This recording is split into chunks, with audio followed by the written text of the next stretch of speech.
Good evening and welcome to our broadcast. In tonight's episode of Cougar News, Biden pays it forward, firefighters burn, Eric aims high, and teachers read mean tweets. And our top story, Kim Kardashian's recent Super Bowl commercial features music by Craig High School graduate Matthew Hollingsworth. The 2001 Craig grad scored the music for Kardashian's T-Mobile commercial, which was shown to 175 million people during the Super Bowl and has since gone viral. You paid for that could be used to see my makeup, my backhand, my outfits. That piano was recorded in Janesville just days before airing on the Super Bowl. All lost. Please, help save the data.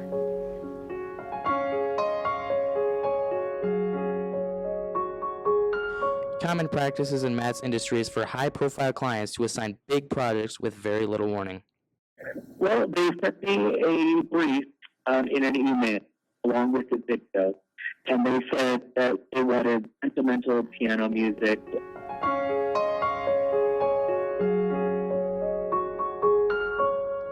And what has been the reaction to Matt's music and the Super Bowl video?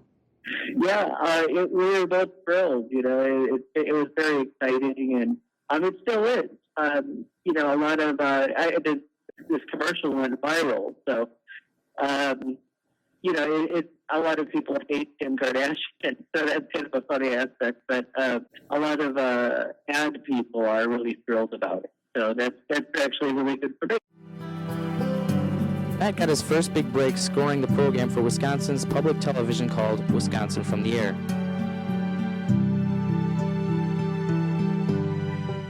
Now, business has been soaring for this Craig grad and Wisconsin composer since his Super Bowl slot. You can hear more of his music at his website, www.musicmh.com, and we'll have that link for you at the end of our broadcast. Did Matt have any advice to other aspiring Craig grads? Yes, he did. When he decided to become a composer for television and film, he first found somebody that was already in the industry who told him, never turn down an opportunity for work. Matt followed that advice, and it has since paid off. Thank you, Joey, and we thank Matt for his interview and wish him continued success. For our next story, Sydney and I met with a Craig student who had an unusual pay-it-forward encounter with a homeless man this school year.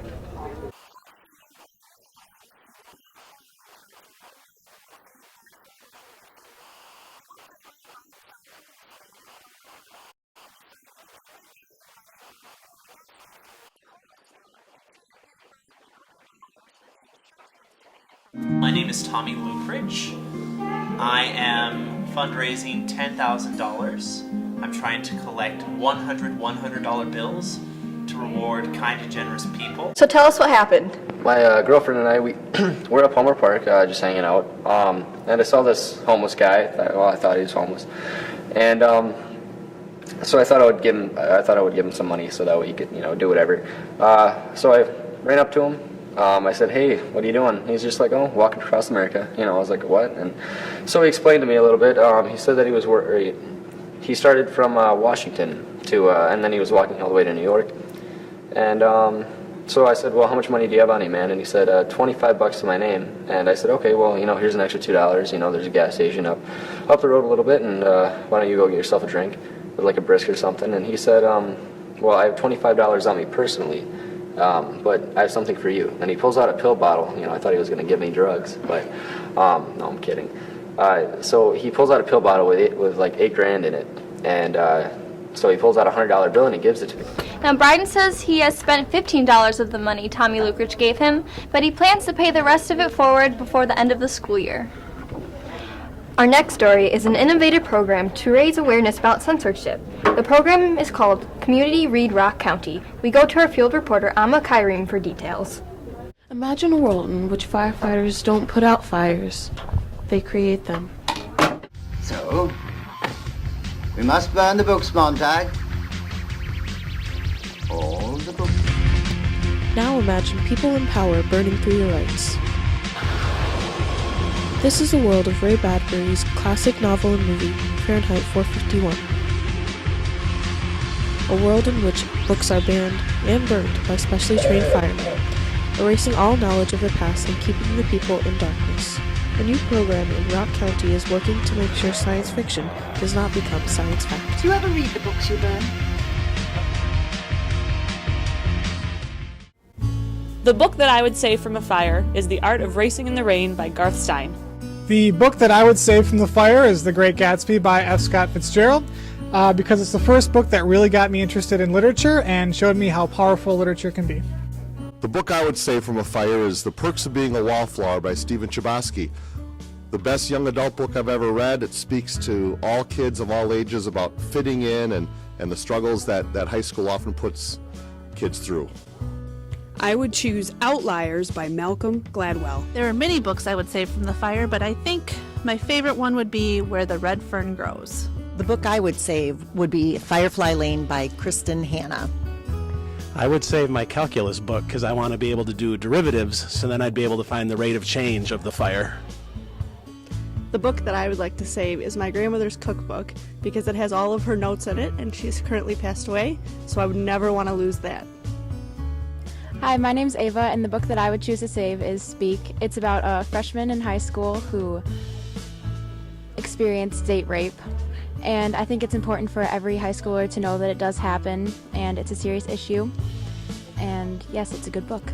My favorite book would be Still Alice by Lisa Genova.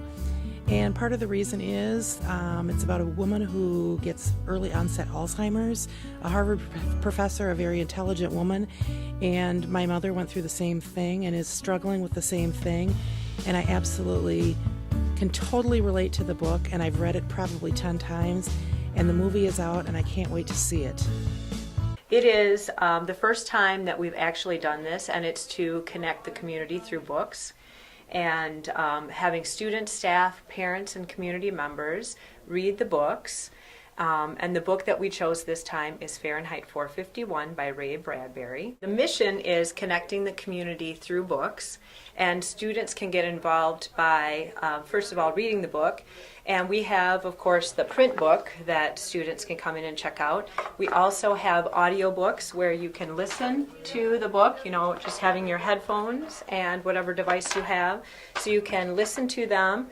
You also have the opportunity to download an e-book, an electronic book, and we have unlimited amount of e-books here at Craig that students can put onto their devices to be able to read. We also encourage students and staff to come into the library and get your picture taken with your favorite book, which book you would want to make sure would not burn from being in a fire. And we are creating a website that students can take a look and see what kind of events we are going to be doing in May. Some of the events will be during school, and others will be after school that students, staff, parents, community members can attend. Thank you for helping us as a community unite together reading books. To get involved, visit the links at the end of the broadcast. Reporting for Cougar News, this is Amma Kairimi. Thanks, Amma. And let's head over to our sports desk with reporter Cade Badisher. The winter sports season is well underway. The temperature outside is dropping, but it's heating up on the court, with our Craig girls basketball team sitting alone atop the Big 8 after last Saturday's commanding 59-40 victory over conference rival Sun Prairie. Now we'll have interviews with key players and coaches in our next broadcast. But tonight, the state wrestling tournament is set for the end of the month at the Cole Center in Madison. And our very own Joey Westcott is with a state qualifier who packs big dreams in a little package.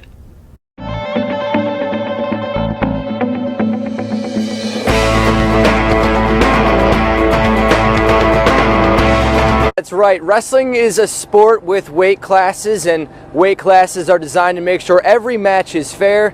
Well, Eric Furseth goes into almost every match at least 20 pounds underweight of his opponent, but he won't let that stop him from dominating the match.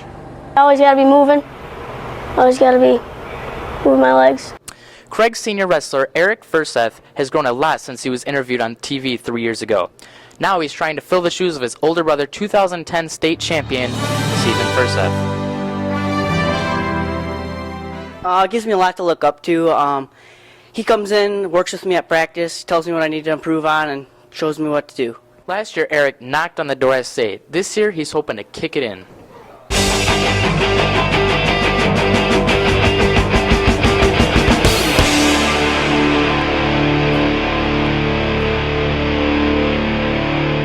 He's had a wonderful season so far. He's got 32 wins.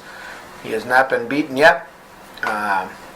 I think he's got almost 20 pins on the year, and he's been really wrestling aggressively and tough all season long for us.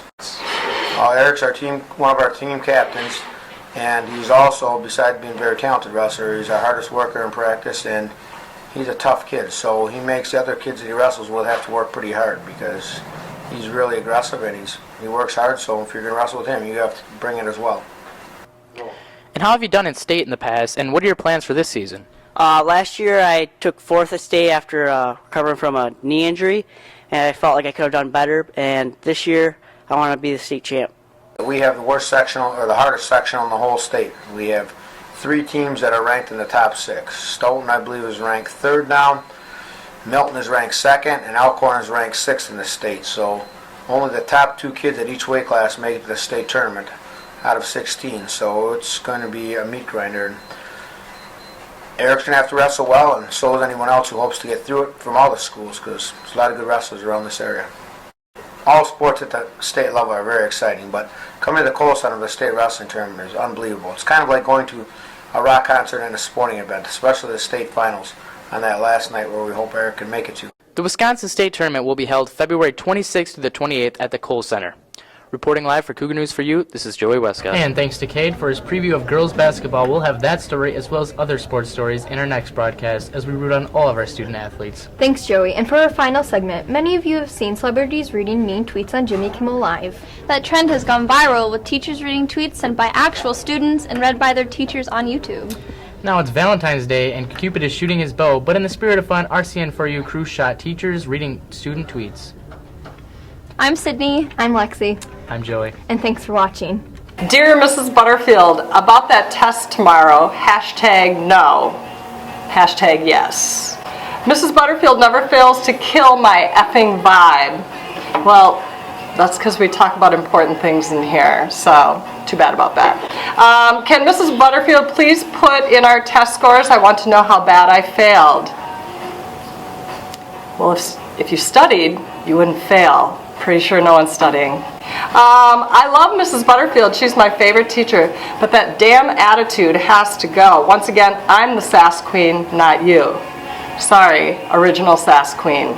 Thank you. Thank you, Mrs. Hillblink, for giving me trust issues with my friends. Well, you're welcome. I wish I could go a class period without Mrs. Hillblink harassing me about how sassy I am. Well, I wish I could go a class period without you being sassy. Mrs. Hillblink takes things 2 steps over the line every time. Why did Mrs. Hillblink turn into such a tight ass? Jazzercise. Mrs. Herbst is the worst teacher I've had in all my years of being in school. I don't want to see Mrs. Herbst today. Mrs. Herbst really gets on my nerves.